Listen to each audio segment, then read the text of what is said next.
রাজ্যের হেরিটেজ তকমাপ্রাপ্ত কাজী নজরুল ইসলামের স্কুল শিয়াশ্বর রাজ হাই স্কুলে সরস্বতী পুজোর সূচনা হলো নৃত্য গীত ও দেওয়াল পত্রিকার উন্মোচনের মধ্য দিয়ে।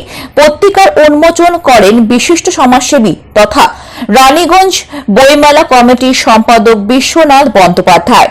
শ্রী বিশ্বনাথ বন্দ্যোপাধ্যায় বলেন, মা সরস্বতী উপচারে দেওয়াল পত্রিকার মতন এমন নৈবেদ্য আর হয় না। এটি বিদ্যালয় কর্তৃপক্ষের উন্নত চিন্তাধারার প্রকাশ। স্কুলের প্রধান শিক্ষক তাপস চট্টোপাধ্যায় জানান, 2009 সাল থেকে এই দেওয়াল পত্রিকার প্রকাশ হয়ে আসছে। অনুষ্ঠানে সঞ্চালন করেন স্কুলের শিক্ষক মৃত্যুঞ্জয় মণ্ডল।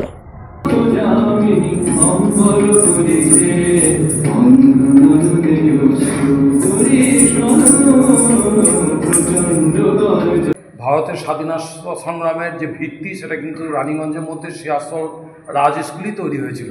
কারণ বিপিন বিহারী গাঙ্গুলি রনেন ঘোষ ছদ্মনামে এই স্কুলে 1905 সালে হেডমাস্টারমশাই হিসেবে যোগদান করেছিলেন এবং তারই তৈরি হচ্ছে বিমানচন্দ্র ঘটক, যিনি 12 বছর কারাবাসে ছিলেন এবং বিমানচন্দ্র ঘটকই তৈরি করে গেছিলেন কাজী নজরুল ইসলামকে। সেটা কাজী নজরুল ইসলামের কথাতেই প্রতিফলিত। নজরুল যেটা বলেছিলেন, স্যার দুঃখের বিষয় একটা, সৃষ্টিকে সবাই মনে রাখে কিন্তু স্রষ্টাকে কেউ মনে রাখে না।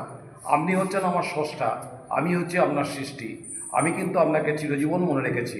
তাই দেশের প্রতি সম্মান জানানোর জন্য একটি গান আপনাদের মৃত্যুঞ্জয় স্যার করবেন, তার সঙ্গে সঙ্গে আমাদের ছাত্র দিদিমণি সবাই করবেন, ও আমার দেশের মাটি।